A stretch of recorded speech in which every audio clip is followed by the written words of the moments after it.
Pues aquí estamos con mi querido Pepe Román, amigo ya de muchos años, amigo de mis amigos también, por suerte, y un gran investigador, doctor en historia latinoamericana, si mal no tengo en la memoria, investigador de la Universidad Autónoma de Zacatecas, director del Centro Regional de Patrimonio Mundial, allá en Zacatecas, director del Centro INA en algún momento, y sobre todo una persona muy formal, muy seria en sus investigaciones, muy comprometido con el tema de sus investigaciones, y con quien he eh, querido conversar, le he pedido que tengamos esta conversación, dada su vasta experiencia, y yo diría su vasta experiencia en todos los ámbitos de gobierno, porque ha sido funcionario federal, ha trabajado ampliamente en Zacatecas, ha tenido mucha relación. ¿Son 52 municipios ahí en Zacatecas o cuántos son? 58.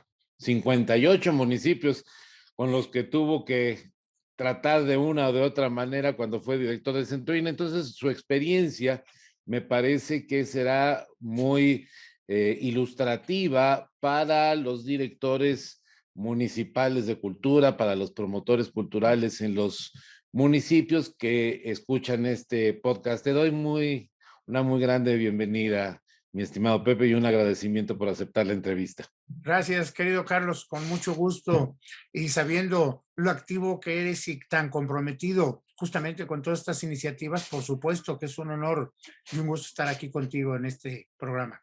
Muchas gracias, Pepe. Pues mira, comenzaríamos con un tema que me gustaría que abundáramos, que sería cuáles son las implicaciones, cuáles son las aportaciones que hace el patrimonio cultural, especialmente el edificado, a la vida comunitaria, a la vida, a las culturas de los municipios, a la identidad local. Correcto. Pues mira, yo creo que aquí el tema de patrimonio cultural visto como un referente de un municipio, una entidad federativa, un estado, una nación o incluso de un continente, es parte de un larguísimo proceso que no es otra cosa sino la historia misma de la humanidad. Cuando hablamos de cultura, estamos hablando del proceso que nos ha permitido hablar de sociedades, civilizaciones, y que no es otra cosa lo que hemos hecho los seres humanos desde el momento en que levantamos quizás la primera piedra para defendernos de un lobo o una fiera que estaba afuera de donde se encontraban nuestros ancestros afuera del abrigo rocoso o trepados en un árbol, arrojarle lo que tuvieran a la mano. Eso ya en ese sentido es parte de un proceso de construcción cultural, que es la única forma que de manera continua tenemos los seres humanos para sobrevivir. Y cuando hablas del patrimonio edificado, estás hablando de uno de los procesos que más huella han dejado en esa incesante producción cultural. Es maravilloso que el día de hoy podamos encontrarnos resultados de esa actividad constructiva de los seres humanos con miles de años de antigüedad y que van desde nuestras pirámides hasta las pirámides en Egipto, los asentamientos más elementales que se han hecho para delimitar una fogata o construir una barda para cortar el viento en las llanuras en cualquier parte del mundo. Todo eso nos está remitiendo a una huella que tiene más permanencia y que el día de hoy, afortunadamente, nuestro país está lleno de estos signos de esa producción cultural.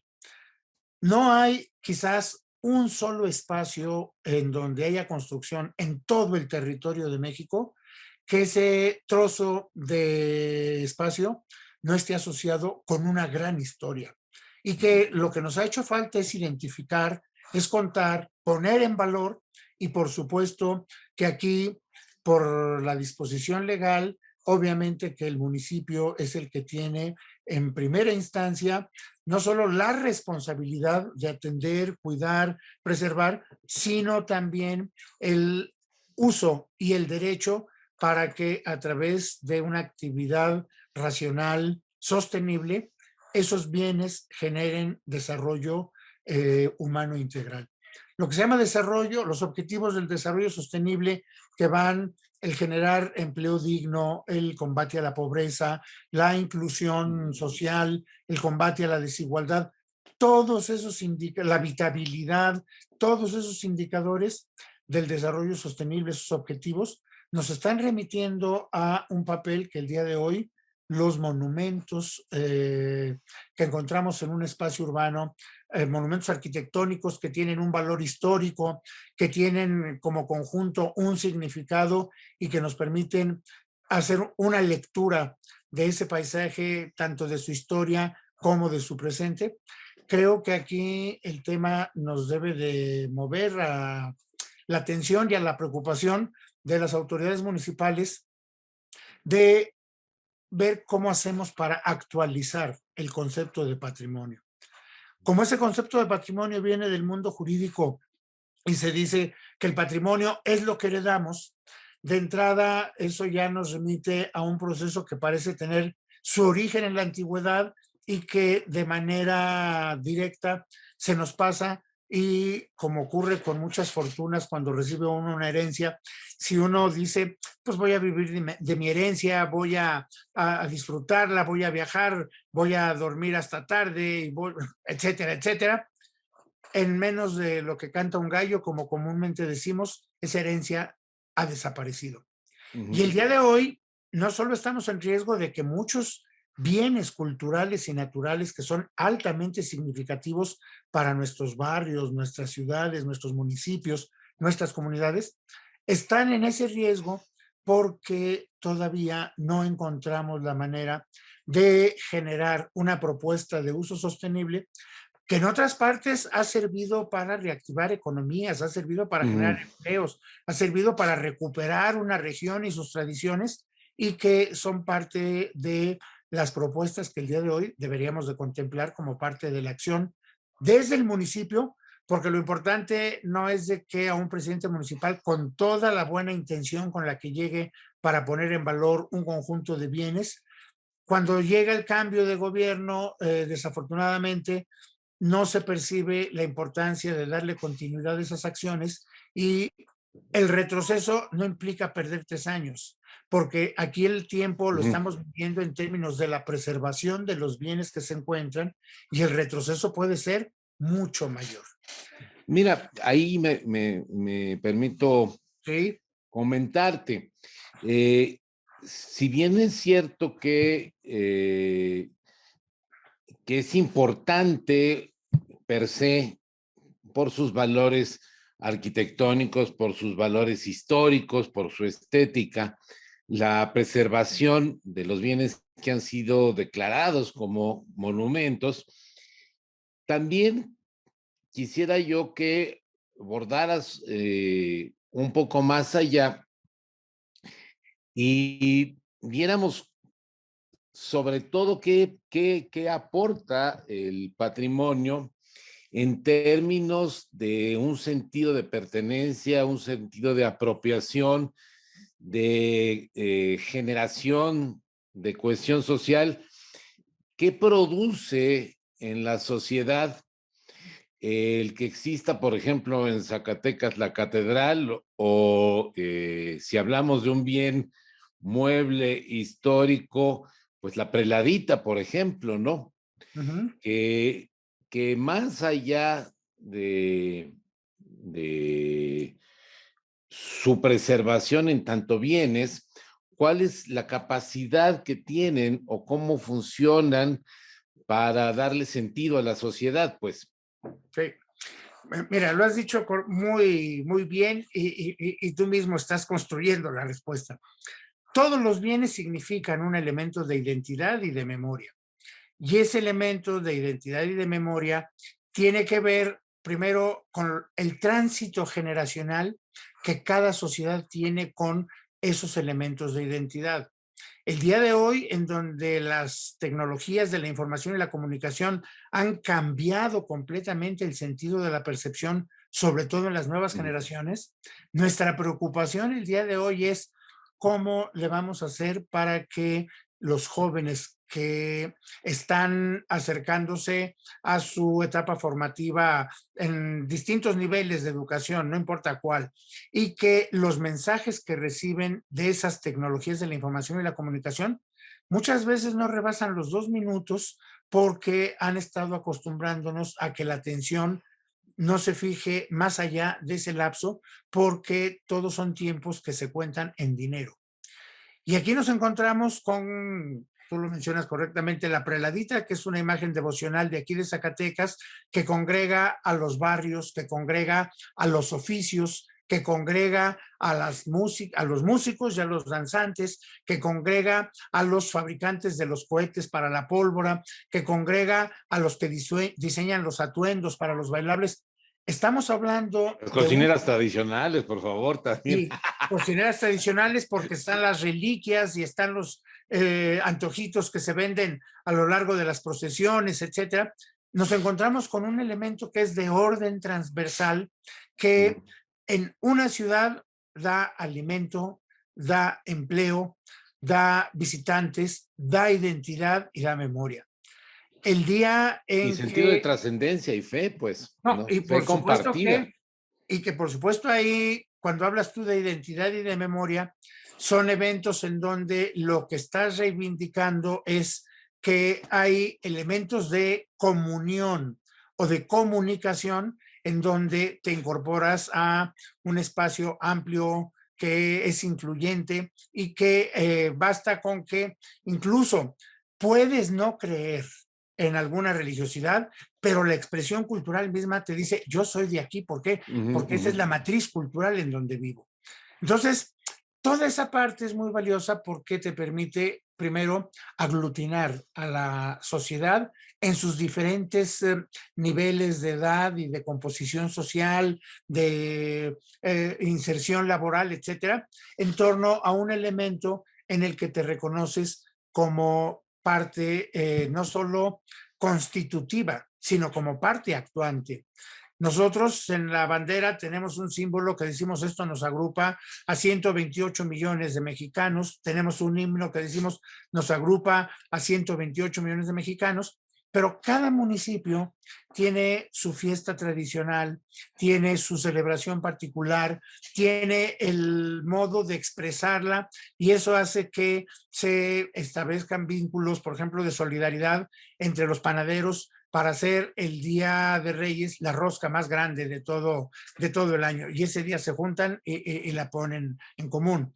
Tienes ese vínculo cuando conoces migrantes zacatecanos que estando en California, en Nuevo México, en Texas, en Illinois, en Nueva York, regresan el último fin de semana de agosto para participar en la fiesta de moros y cristianos de Bracho, de las morismas de Bracho, y que Sí, nada más cómo no. vienen los 3 días a esta devoción, porque cuando eran niños, alguna vez sus padres dijeron, voy a hacer y prometer que mi hijo venga a esta festividad año tras año, y lo están cumpliendo desde que tienen uso de razón hasta el día de hoy. Sí. Eso que te Ahora, atrae y que te da ese anclaje es identidad, pero es identidad no solo para sentirte parte de, sino también para actuar como proyecto o proceso de desarrollo de. mira, en este sentido tú hablabas de los jóvenes y eh, aquí quiero que pedirte que abordes una reflexión. Sí, efectivamente, los jóvenes con los audífonos y las pantallas se han globalizado pues prácticamente en un tiempo récord. Están aislados, pero conectados con el mundo. La pregunta sería, ¿qué importancia ves tú a propósito de esto que has mencionado del patrimonio cultural como generador de pertenencia? ¿Qué importancia le ves al fortalecer, a apoyar políticas que visibilicen, que valoricen este patrimonio cultural para la gobernanza de los municipios. Sí.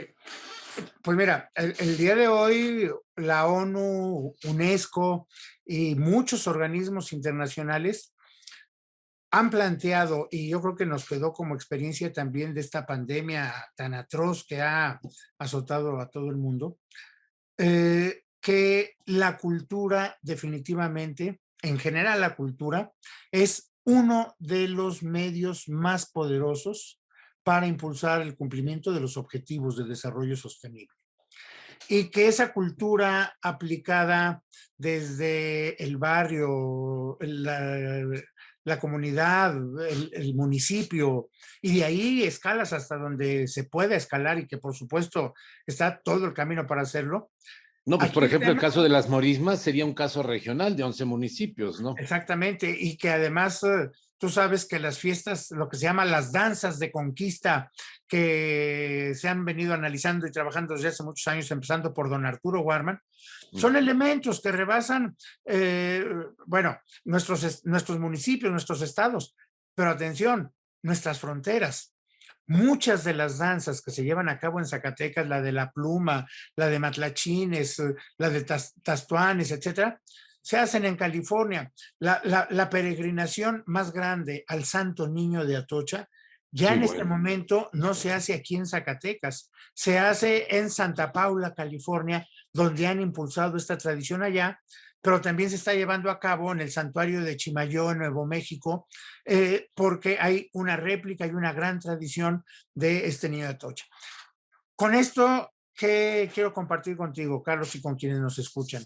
Que el tema de la gobernanza significa la manera de articular la acción de los ciudadanos y el pueblo en general con las estructuras de poder que se ha dado a sí misma a través del municipio, pero que no se queda en decir, pues hay gobernantes y hay gobernados, hay ciudadanos y hay autoridades. No, se trata de un engranaje en donde efectivamente hay que buscar el bien público temporal y eso lo logras a través de la educación, lo logras a través de la salud, lo logras a través de la cultura.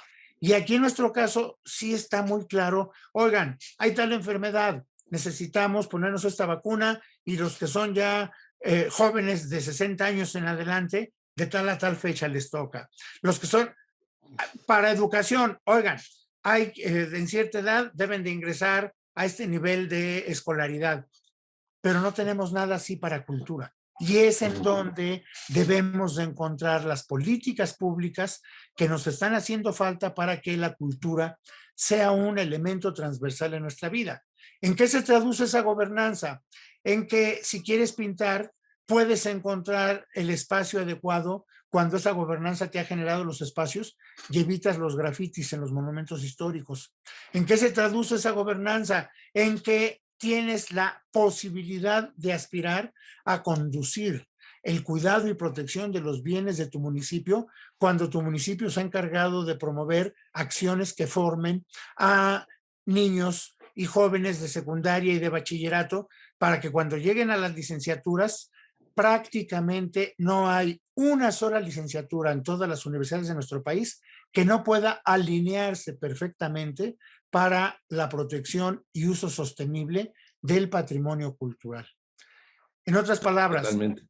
nos hace falta políticas públicas que conduzcan a una apropiación social de la cultura, como un ejercicio de reivindicación, pues de una herencia, ahí sí que decimos, tenemos una de las herencias en términos de patrimonio gastronómico que se remonta a 8 o 10 mil años de antigüedad, por lo menos.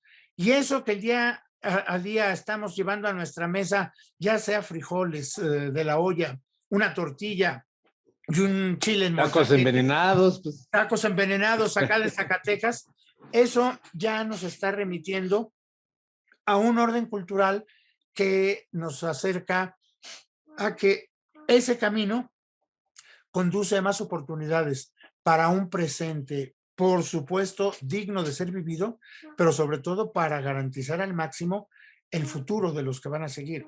Casi siempre decimos, hay que pensar por la herencia que vamos a dejar.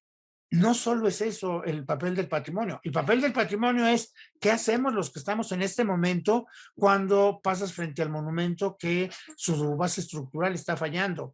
¿Qué haces cuando ves que por no haber el apoyo a un creador, definitivamente deja esa profesión y se va a otro país a trabajar o adquiere otra profesión? ¿Qué hacer cuando al niño que le gusta pintar o que sabe componer poesía o que sabe bailar no encuentra el estímulo y el aliento adecuado para desarrollar todas esas cualidades? Cuando los grandes nombres con los que hemos vivido nuestra Ujú. generación hasta el día de hoy, tú dices Octavio Paz, dices Ramón López Velarde, Monsiváis, tanta gente maravillosa, tan impresionante, ¿dónde está de alguna manera alentándose a que los equivalentes a esos nombres ya estén en formación?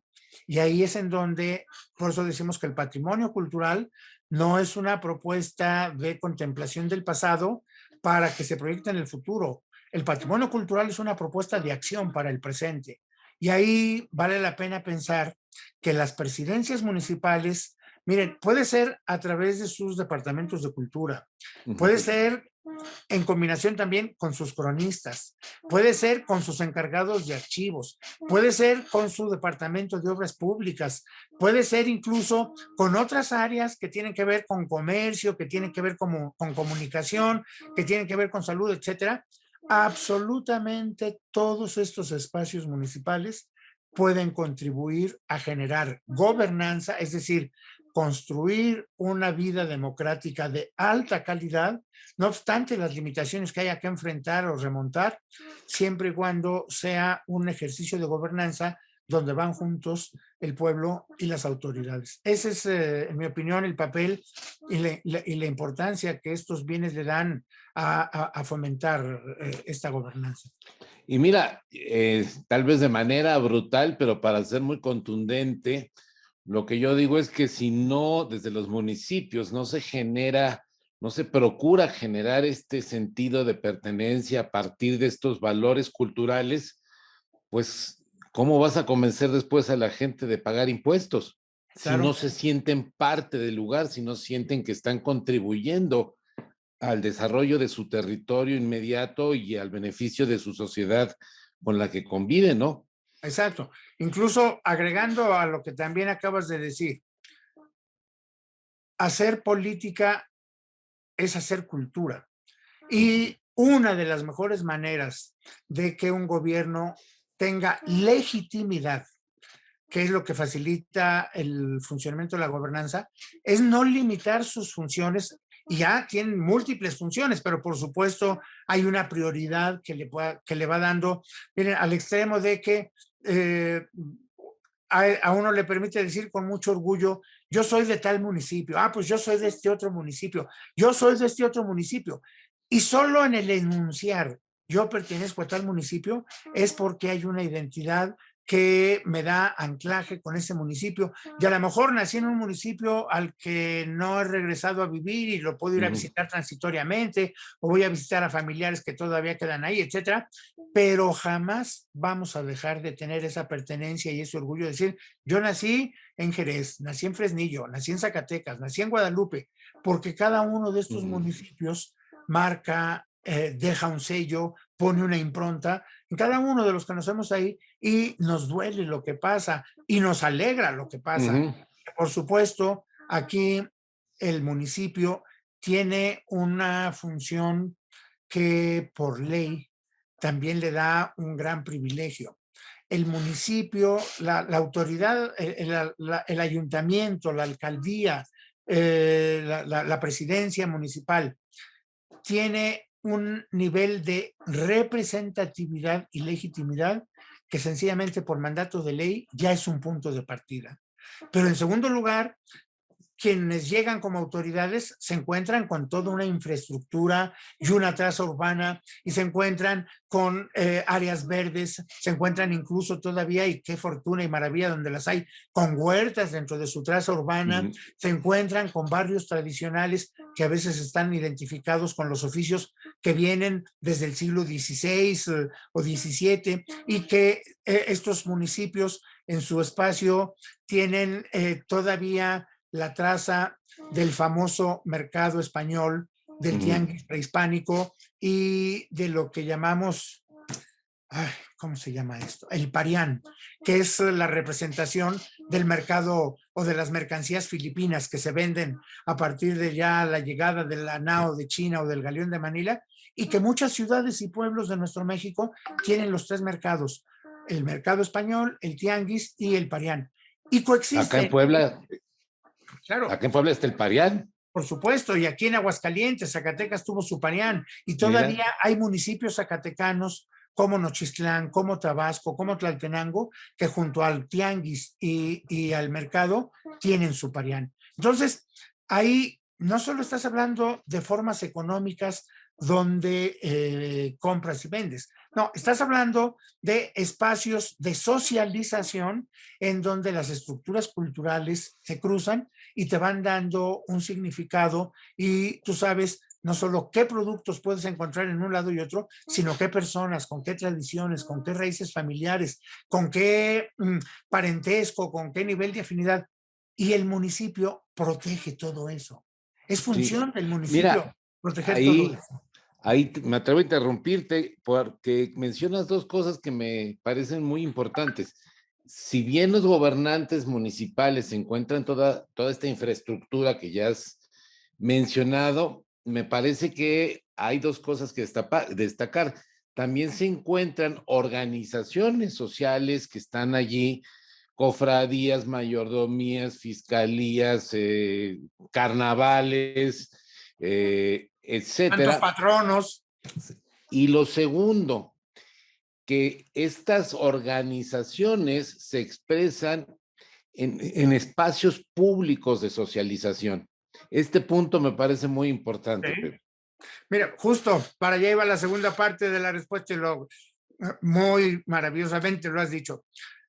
Aparte de tener esa infraestructura en abstracto que decimos, la traza de las calles, monumentos públicos, etcétera, los privados, eh, por supuesto que está toda esta gama de personas, personajes, asociaciones, promotores, gestores que le dan vida al municipio. Y tú ves, por ejemplo, las procesiones en Semana Santa, a propósito de que nos encontramos ahora, pues hay una organización que depende de las parroquias, y que cada uno, en las imágenes que están asociadas a la etapa de Cuaresma, se congregan para el Viernes Santo a hacer la procesión del silencio en Zacatecas, como en muchos otros lugares del país.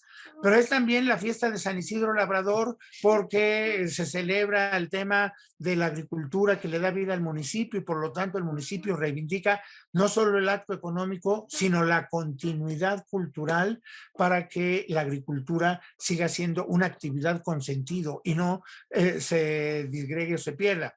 Y aparte está la infraestructura, mi querido Carlos y auditorio, de los espacios que tienen ya un significado cultural. Y pongamos ejemplos: están las bibliotecas, están los museos, están salas de lectura en escuelas que a veces están abiertas a los vecinos que viven en esa colonia. Está también el espacio público, que en plazas y calles son parte ya de recorridos tradicionales, de representaciones, de formas de convivencia, sus plazas, sus plazuelas, los itinerarios que siguen las procesiones, que tienen ya un trazo, etcétera. Y que aquí todo eso los ayuntamientos son capaces de integrar inventarios de lo material y de lo humano. Y fíjense que me tocó conocer una experiencia muy impresionante, que los mejores custodios de exposiciones temporales de pintura en España, en la comunidad de Valencia, eran profesores jubilados. Y eran profesores jubilados que ya en ese carácter quedaban con esa tarea y esa bellísima responsabilidad de ser los guías de los visitantes de las exposiciones temporales, porque además con todo el ejercicio didáctico y pedagógico que hicieron a lo largo de 40 y hasta 50 años, muchos de ellos tenían ya una facilidad de cómo transmitir mensajes y cómo comunicar información y de cómo atraer y cautivar desde niños de preescolar hasta personas de su misma edad, y que además lo hacían con gusto por una razón: su identidad y memoria estaba totalmente activa en el sentido físico, biológico y cultural, y en ese sentido no estaban vistos como ya seres que no tenían ninguna utilidad en el sentido comunitario, y que al contrario estaban demostrando eso. Entonces, pensar en opciones que desde el ayuntamiento se pueden hacer. Un ayuntamiento puede convocar con toda legitimidad a personas que tengan ciertos perfiles para impulsar iniciativas de cómo promover circuitos culturales, de cómo promover la transmisión. Miren, muchas fiestas que requieren la elaboración de trajes, si no encontramos una generación que aprenda a hacer esos trajes, vamos a acabar de perder las fiestas porque no hay cómo hacer los trajes. Le está pasando en parte a los grupos de danzantes, lo que llamamos matlachines o concheros. Acá en el norte de México, de nuestro país, se acostumbra mucho la música con tambora y violín para tocar los sones, y ya se acomodan con los pasos, etcétera. Una desgracia es que prácticamente los violinistas ya desaparecieron por edad. La inmensa mayoría de los violinistas que sabían los sones han desaparecido, se han muerto desgraciadamente en muchos lugares, y no hemos tomado la precaución de grabar los pasos, de hacer la transcripción en partituras, y mucho menos todavía de que muchos de estos músicos de violín podían ser maestros en talleres para capacitar a los nuevos A las nuevas integrantes, generaciones, sí. a las nuevas generaciones, para que toquen el violín. En el caso del noreste de Zacatecas, acá en frontera con Coahuila y con Nuevo León, y es también la otra de las maravillas de la cultura, se encuentran alternativas. Es la belleza también que tiene, con todo y a veces el carácter destructivo que tenemos. No hay violinistas, ¿saben qué han usado para sustituir al violinista? El acordeón. Mira. Y con acordeón y tambora se están tocando los sones que bailan los de la danza de la pluma, los matlachines, los concheros, etcétera. Entonces, todo esto, un municipio puede verlo en términos de activar a su población para esa gobernanza y decir: es una población que tiene valores, una población que tiene fines, es una población que tiene identidad. Pero atención, es una población que tiene empleos, y empleos derivados de elaborar trajes, de tocar música, de elaborar cerámica que es empleada en muchas festividades, de elaborar panes. Nochistlán es un municipio aquí en el sur de Zacatecas, muy cerca con Jalisco y con Aguascalientes, y en este municipio, en la cabecera municipal, hacen la fiesta más importante dedicada a San Sebastián, del 16 al 20-21 de enero. En esas fiestas, las familias del barrio de San Sebastián se comprometen a que las mañanas de la festividad, cada familia asume el compromiso de preparar un desayuno con base de menudo, la pancita famosa, bueno.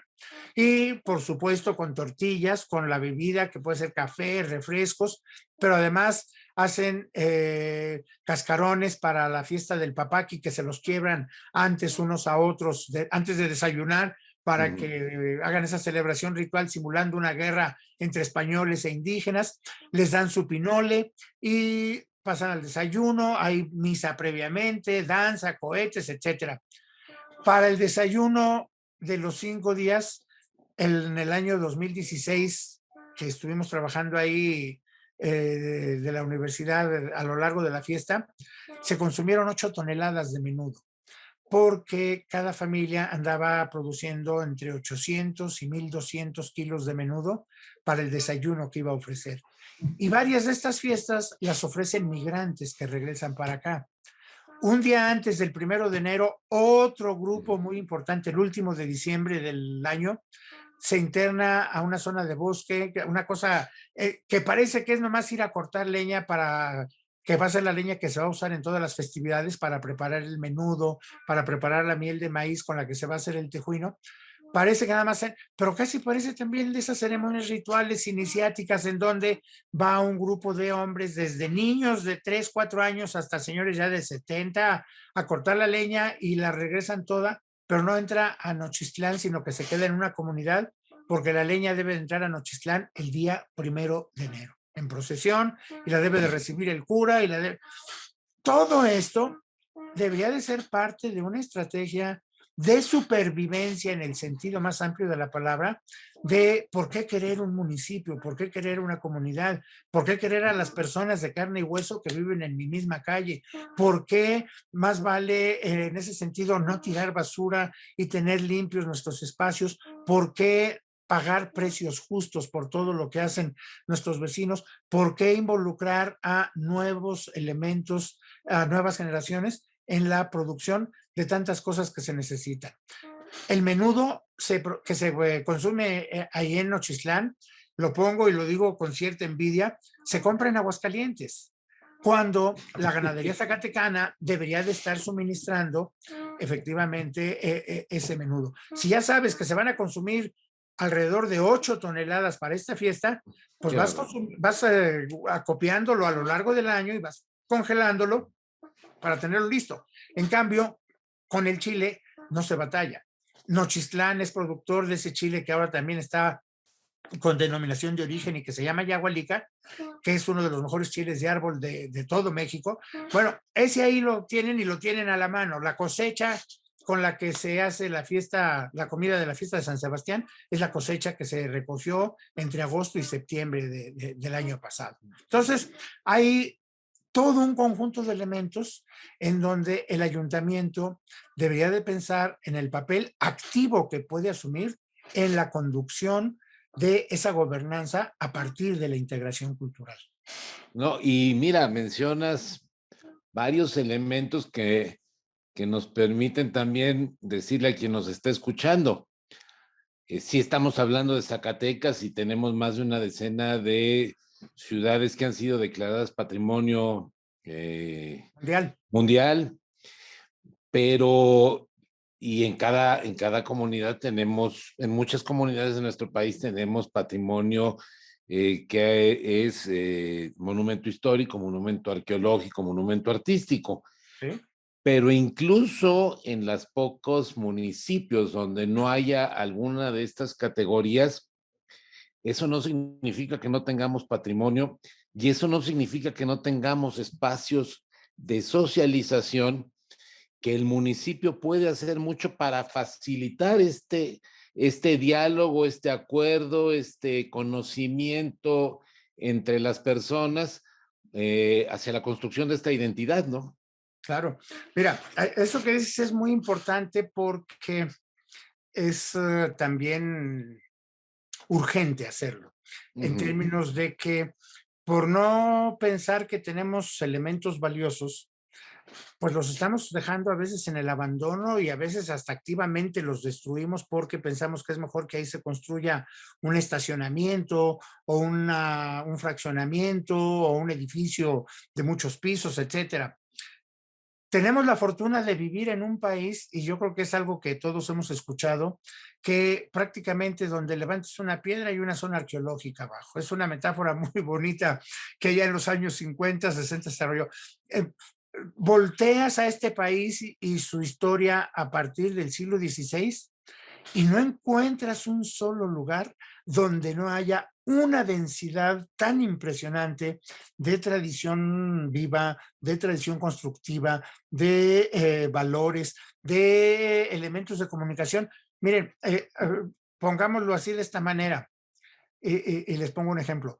La agricultura que tenemos en todo nuestro país es la primera agricultura que fue el centro de la mundialización de alimentos, porque el aislamiento en el que estuvo América durante miles de años hizo que existieran prácticamente, pues, 4 grandes regiones aisladas, que fue la africana, que fue la asiática, que fue la europea y por supuesto que fue la americana, y que a raíz de la conquista, colonización, descubrimiento, como queramos llamarle, por primera vez aquí se va a mundializar con la base de la alimentación, con el sistema, el origen del sistema alimentario mexicano, esa actividad siendo una de las primeras globalizaciones y que poco producimos y poco impacto le vemos. Les pongo un ejemplo, prácticamente en todo nuestro país se produce chile. Bueno, sepamos que uno de los grandes regalos de la cultura mexicana y de la gastronomía mexicana, de la cocina tradicional mexicana, es el color rojo en los platillos de la cocina mundial. Por dos materias primas, dos insumos que se producen aquí, el jitomate y el chile. Piensen ustedes ahora en, en las cocinas del mundo que tienen el color rojo y lo van a encontrar como platillos básicamente a partir del jitomate y del chile. Se conoce el rojo antes, por supuesto, están las fresas, las frambuesas, la manzana, pero ojo, son postres, son dulces. Pero en platillos, el jitomate y el chile le dan esa proyección. Bueno, pensemos que eso es ya una forma de cultura muy específica, que es la que le dio origen a la humanidad y que por eso, gracias a ese humilde grano de maíz, tenemos Teotihuacán, gracias a ese humilde grano de maíz, tenemos la Catedral de Zacatecas, gracias a ese humilde grano de maíz, tenemos a la UNAM. Todo eso que vemos como grandes logros de nuestro país tienen esa humilde y callada base que es la producción agrícola, que en México supo apropiarse de todo lo que llegó de otras partes del mundo desde el siglo XVI y lo hicimos tan nuestro que cantamos una canción muy hermosa que dice: una mexicana que frutas vendía, ciruela, chabacano, melón y sandía, y de esas ninguna es de origen mexicano ni americano, todas nos vienen de Oriente Medio y de Asia y ya son tan nuestras que si me dicen a mí que el ponche de Navidad no debe de llevar caña de azúcar, digo, entonces ese no es un ponche mexicano si no lleva caña de azúcar. Cuando la caña de azúcar se inventó hace casi 3, 4 mil años en Nueva Guinea y de ahí fue pasando al sudeste asiático, del sudeste asiático los árabes se la llevan a India y se la llevan al norte de África, de ahí pasa a las Islas Canarias y a la península ibérica, de ahí salta el Atlántico y llega al Caribe y a las Antillas, se aclimata ahí otros 20, 25 años y luego tenemos a Hernán Cortés, el primer trapichero que hubo en nuestro país, en la antigua Mesoamérica, y tenemos azúcar, haciendo todo ese recorrido prácticamente alrededor del mundo. Bueno, tenemos pueblos mágicos junto a sitios monumentos, tenemos ciudades coloniales y por supuesto que hay todas estas categorías son las que hay que ir buscando en nuestros municipios. ¿Qué tenemos de valioso para que el municipio sea el primero en protegerlo? Si un municipio toma una determinación de esta naturaleza, ahí puede estar creando la base de una parte de su identidad, además de generación de empleos, además, y que son empleos que se multiplican por los oficios, pero ojo, también por el turismo. Y cuando ahí se viene el tema del turismo, los municipios deben de estar muy claros y muy conscientes de cómo hacer un uso sostenible de los bienes que tienen para evitar lo que pasa en Venecia, lo que pasa en Barcelona o en otras partes. Aquí lo que importa es de que esos bienes que nos dan identidad no fueron hechos para el turismo. Fueron hechos como parte de la incesante producción cultural que hemos tenido durante cientos o miles de años y que si aún así eso nos sirve para que esos bienes llamen la atención y convoquen a visitantes de otras partes del mundo, oigan, qué orgullo y qué honor. Lo que hay que hacer es de que no pintarrajen, lo que hay que hacer es de que no dejen basura, lo que hay que hacer es de que haya un trato justo para las poblaciones locales. ¿Por qué? Porque el patrimonio cultural, y eso hay que decirlo con toda claridad, el patrimonio cultural no es del gobierno, el patrimonio cultural es de la sociedad y ahí tanto los ciudadanos como el gobierno somos los responsables de eso en lo que estamos viviendo, que hemos recibido y que nos debe de seguir funcionando para nuestra subsistencia y la de los que vienen, ¿no? Entonces, por supuesto que ahí hay mucho que hacer, mi querido Carlos. No, pues maravilloso. Pues con eso cerramos este tema de la importancia del patrimonio cultural para el desarrollo local, que creo que ha sido una plática muy rica, muy interesante y que te agradezco mucho que hayamos podido abordar tan ampliamente, Pepe. Con gusto, mi querido Carlos, a tus órdenes cuando gustes.